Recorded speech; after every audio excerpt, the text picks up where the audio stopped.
একটা মেয়ের জীবনের কঠিন সত্য তুলে ধরলাম, সময় থাকলে শুনে যাবেন। বাবা মায়ের আদরের একমাত্র ছোট মেয়ে আমি রিয়া। 2 দিন পর আমার বিয়ে। মেহমান আসতে শুরু করেছে, বাড়িতে গম গম করছে বিয়ের কুটুমে। দাদিরা আমায় নিয়ে রসিকতা করছে, ভাবিরাও কত তামাশা করছে, আমিও হাসছি। অনেক রাত হলো, সবাই ঘুমাচ্ছে। গোটা বিয়ে বাড়িটা গভীর ঘুমে মগ্ন, কিন্তু আমার চোখে ঘুম নেই। রাত পোহালে আমার গায়ে হলো।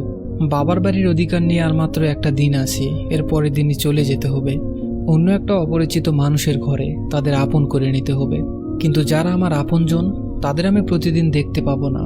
এমনকি যে মা আমায় জন্ম দিল তাকেও না। আমার রক্তের সম্পর্ক, আমার আপনজন বলে অন্য কাউকে আপন করতে হবে, এটাই হয়তো নিয়তি। সবার সাথে দেখা হবে হয়তো, কিন্তু আমি তখন অন্য বাড়ির বউ। নিজের বাড়িতে আমি আসবো অতিথি হয়ে।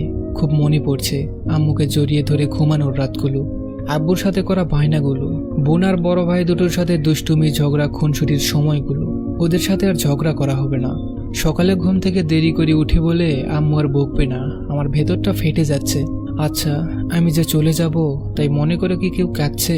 জানি হয়তো আম্মুর চোখেও ঘুম নেই। খুব ইচ্ছে করছে আম্মুকে গিয়ে বলতে, আম্মু আমি আর কয়েকটা দিন তোমায় জড়িয়ে ধরে ঘুমাতে চাই, এভাবে পর করে দিও না আমায়। কিন্তু পারছি না, তার সম্ভব না। ঘড়ির কাঁটার প্রতিটা সেকেন্ড পার হচ্ছে, আর আমার এ বাড়িতে থাকার সময়টাও ফুরিয়ে আসছে। এসব ভাবতে ভাবতে কখন যে ঘুমিয়ে পড়লাম জানি না। ভোরের আলোয় ঘুম ভাঙল। সারা বাড়ি মুখরিত অতিথিদের কলরবে। সবার কত কাজ। আমার বান্ধবী, ভাবি সবাই আমাকে নিয়ে ব্যস্ত। আমাকে কিভাবে সাজাবে, কিভাবে সুন্দর লাগবে, আরো কত কি। আমি ওদের দিকে ব্যাধিগ্রস্ত হরিণের মতো তাকিয়ে আছি। মনে মনে ভাবছি, তোরা আমাকে সাজিয়ে গুছিয়ে এভাবে পর করে দিচ্ছিস। আর কয়েকটা দিন থাকতে দে না প্লিজ, আমার যে খুব কষ্ট হচ্ছে। নানা আয়োজনের পর আমাকে বিকেলে সবাই গায়ে হলুদের জন্য নিয়ে যাচ্ছে। মাকে আগে থেকেই বলে রেখেছিলাম আমার গায়ে হলুদটা যেন প্রথম আমার আম্মু ছোঁয়াই।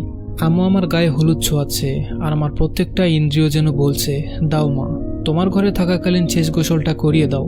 একদিন এইভাবেই জীবনের প্রথম গোসলটা তুমিই করিয়েছিলে, আজও এইভাবেই পর করে দাও। হলুদের পর্ব শেষ। সবাই আমাকে সাজিয়ে দিল। রং বেরঙের আলোয় সারা বাড়ি সেজে উঠল। সবাই আমাকে ঘিরে বসেছে, একজন একজন করে মেহেদি পরিয়ে দিচ্ছে। আগে কত স্বপ্ন দেখতাম এই বিষয়গুলো নিয়ে, কিন্তু আজ বিষণ্ণতা আমায় ঘিরে ধরেছে। ইচ্ছে করছে চিৎকার করে কাঁদতে আর বলতে, আমাকে পর করে দিও না। সবাই যখন চলে গেল, চুপি চুপি আম্মুর কাছে গিয়ে বসলাম। আম্মুকে বললাম, আম্মু আমার খুব খিদে পেয়েছে, আমাকে আজ তুমি খাইয়ে দিবে? আম্মু বলল, কেন দিব না, তুই বস, আমি খাবার নিয়ে আসছি। আম্মু আমাকে খাইয়ে দিচ্ছে, আর আমি ছলছল চোখে আম্মুর দিকে তাকিয়ে আছি আর ভাবছি, মাগো তোমার ছোট্ট মেয়েটা রিয়াজ কত বড় হয়ে গেছে, কাল তার বিয়ে। হঠাৎ আম্মু আমাকে জড়িয়ে ধরে হাউমাউ করে কেঁদে দিল। আমিও আর নিজেকে আটকাতে পারলাম না। আম্মুকে জড়িয়ে ধরে অনেকক্ষণ কাঁদলাম। আজ আবার আম্মুকে জড়িয়ে ধরে ঘুমাতে গেলাম। আর হয়তো এই সুযোগ কখনোই পাবো না। আম্মু আমাকে ঘুম পাড়িয়ে চলে গেল, কিন্তু আমি তো ঘুমাইনি। ঘড়ির কাঁটাটা এক ঘর করে অতিক্রম করছে, আর আমার সময় ফুরিয়ে আসছে। দেখতে দেখতে রাতটাও কেটে গেল। আজ আমার বিয়ে, আমাকে সাজানো হয়ে গেল। সবাই আমাকে নিয়ে তামাশা করছে। হঠাৎ কে যেন এসে বলল বর এসেছে। আমার ভেতরটা যেন কেমন করে উঠল। সবাই ছুটে গেল বর দেখতে, আর আমি একলা ভাবছি, আর মাত্র কিছুটা সময় এ বাড়িতে থাকার সব অধিকারটুকু যাচ্ছে আমার। সারা বাড়িতে অতিথি আপ্যায়নের আমেজ শুরু হয়েছে। কিছুক্ষণ পর কাজী সাহেব একটা খাতা নিয়ে আমাকে সাইন করতে বললেন।